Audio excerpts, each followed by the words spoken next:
ಯಾರು ಯಾರದು? ಅಜ್ಜಿ, ನಾನು. ಹಾ, ಯಶೋಧ, ಇನ್ನೂ ಮಲಗಿಲ್ವಾ? ಇಷ್ಟೊತ್ತಲ್ಲಿ ಯಾಕಮ್ಮ ಬಂದೆ? ಈ ಮನೆಯಲ್ಲಿ ಏನೇನೋ ನಡೀತಾ ಇದೆ ಅಜ್ಜಿ. ಇನ್ನು ನಮ್ಗೆ ನಿದ್ದೆ ಹೇಗೆ ಬರುತ್ತೆ ಹೇಳಿ? ಅದು ನಿಜಾನೇ. ನನಗೆ ಕಣ್ಣು ಕಾಣಿಸಲ್ಲ, ಕಿವಿನೂ ಕೇಳಿಸಲ್ಲ. ಇನ್ನು ಈ ಮನೇಲಿ ಏನು ನಡೆಯುತ್ತೆ ಅನ್ನೋದು ನನಗೆ ಹೇಗೆ ಗೊತ್ತಾಗಬೇಕಮ್ಮ? ಅಜ್ಜಿ, ನಾವು ನಿಮ್ಮ ಹತ್ರ ಸ್ವಲ್ಪ ಮಾತಾಡಬೇಕಿತ್ತು. ರಾಜೀವ, ನೀನು ಬಂದಿದೀಯಾ? ಬಾ ಬಾ, ಬನ್ನಿ ಬಾ, ಬನ್ನಿ ಬನ್ನಿ, ಕೂತ್ಕೊಳ್ಳಿ. ಬಾಪ್ಪ. ಹಾಂ,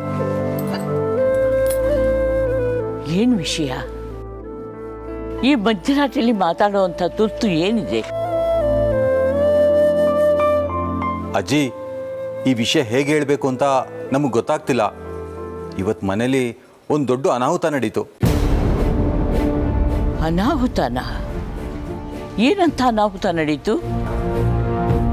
ಅಜ್ಜಿ, ಇವತ್ತು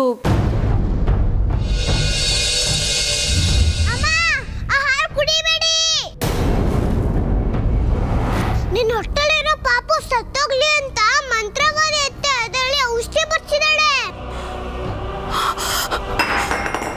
ಅಸ್ಪಸ್ ಲಿಂಬು ಜ್ಯೂಸ್. ಔಷಧಿ ಹಾಲೆ ಪ್ಲೀಸ್ ನಿನ್ ಲೋಟದೊಳಗೆ ಹೋಗು, ಪ್ಲೀಸ್ ಪ್ಲೀಸ್.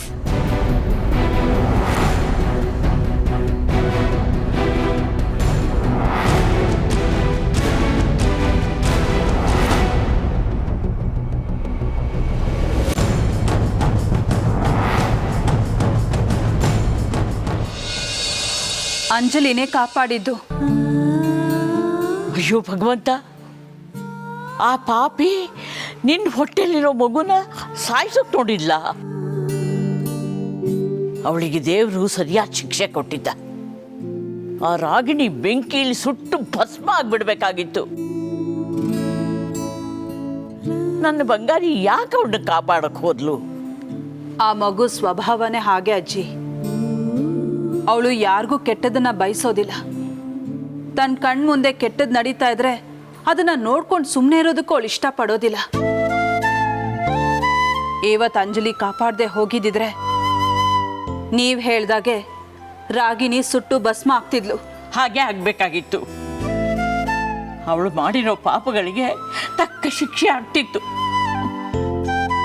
ಇನ್ನು ಎಷ್ಟು ಜನರ ಪ್ರಾಣ ತಿಂತಾಳೋ ಏನೋ. ಇಲ್ಲ ಅಜ್ಜಿ, ರಾಗಿಣಿ ಈ ಸಲ ನಿಜವಾಗ್ಲೂ ಪಶ್ಚಾತ್ತಾಪ ಪಡ್ತಿದ್ದಾಳೆ. ತಾನು ಮಾಡಿದ್ದು ತಪ್ಪು ಅನ್ನೋದು ಅವಳು ಗೊತ್ತಾಗಿದೆ. ನಂಬೇಡ ಯಶೋಧ, ನಂಬೇಡ. ಆ ಗೋಸುಂಬೆನ ಯಾವತ್ತೂ ನಂಬೇಡ. ಗ್ರೀನ್ ರೈಸ್ ಮಾಡುವ ವಿಧಾನ: ಮಿಕ್ಸಿ ಜಾರ್ಗೆ ಕೊತ್ತಂಬರಿ ಸೊಪ್ಪು, ಹಸಿ ಮೆಣಸಿನಕಾಯಿ, ಬೆಳ್ಳುಳ್ಳಿ, ಶುಂಠಿ, ಪಲಾವ್ ಎಲೆ, ಕಾಳುಮೆಣಸು, ಜೀರಿಗೆ, ಲವಂಗ, ಚಕ್ಕೆ, ಅನಾನಸು, ನೀರು ಹಾಕಿ ರುಬ್ಬಿಕೊಳ್ಳಿ. ಒಂದು ಪ್ಯಾನ್ಗೆ ಎಣ್ಣೆ ಹಾಕಿ ಅದು ಕಾದ ಮೇಲೆ ಜೀರಿಗೆ, ಈರುಳ್ಳಿ, ಕರಿಬೇವು ಹಾಕಿ ಹುರಿದು ರುಬ್ಬಿದ ಮಸಾಲ, ಉಪ್ಪು, ಅನ್ನ ಹಾಕಿ ಮಿಕ್ಸ್ ಮಾಡಿ. ಒಂದು ಚಿಕ್ಕ ಪ್ಯಾನ್ಗೆ ತುಪ್ಪ, ದ್ರಾಕ್ಷಿ, ಗೋಡಂಬಿ ಹಾಕಿ ಹುರಿದು ಕಲಸಿದರೆ ಗ್ರೀನ್ ರೈಸ್ ಸವಿಯಲು ಸಿದ್ಧ. ಅವಳು ಕೇಳೋ ಹಾಗಿದ್ದಿದ್ರೆ ಎಲ್ಲ ಯಾವತ್ತೋ ಸರಿ ಹೋಗ್ತಾ ಇತ್ತು.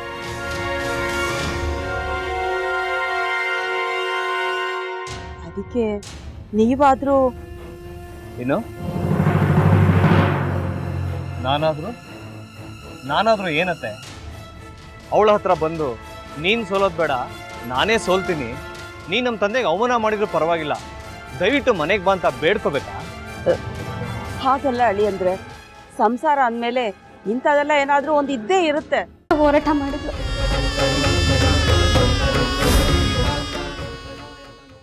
ಮಧುವಂತೆ ಅಕ್ಕನ ನ್ಯಾಯ ಸಿಗುವವರೆಗೂ ನನ್ನ ಮದ್ವೆನೇ ಮಾಡ್ಕೊಳ್ಳಲ್ಲ ಅಂತ ಪಣ ತೊಟ್ಟು ಕೂತಿದ್ಲು. ನಿನ್ ಪ್ರಾಣನೇ ಇಟ್ಕೊಂಡಿದ್ಲು ಕಣೆ ಅಕ್ಕ.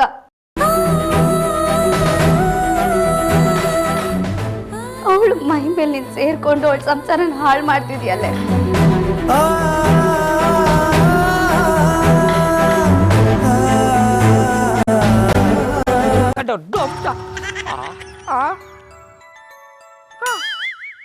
ಇದ್ಯಾವುದಪ್ಪ ಹೊಸ ನಂಬರಿಂದ ಫೋನ್ ಬರ್ತದೆ? ಆ ಫೋಟೋ ತಗೊಂಡವೇನಾದ್ರು ಬೇರೆ ನಂಬರಿಂದ ಮಾಡಿರ್ಬೋದಾ? ತೊಂದರೆ ಇಲ್ಲ ಎತ್ತು ಬಿಡು. ಹಲೋ, ಏಯ್ ಪಟ್ಟಾಪಟ್ಟಿ ಚಡ್ಡಿ ಬನಿಯನ್ ಏನೋ ಮಾಡ್ತಾ ಇದ್ಯಾ? ಶಿವನೇ ಶಂಭುಲಿಂಗ ನಿನ್ ಜೊತೆಗೆ ಮಾತಾಡ್ದವನೇಲಪ್ಪ. ಅಲ್ಲ ಶಿವ, ಯಾಕೆ ಹಿಂಗ್ ಫೋನ್ ಮಾಡಿ ನಂಗೆ ಜಂತುಳ ಬಿಡ್ತಾ ಇದೆ? ಏಯ್ ವಾಯ್ಸ್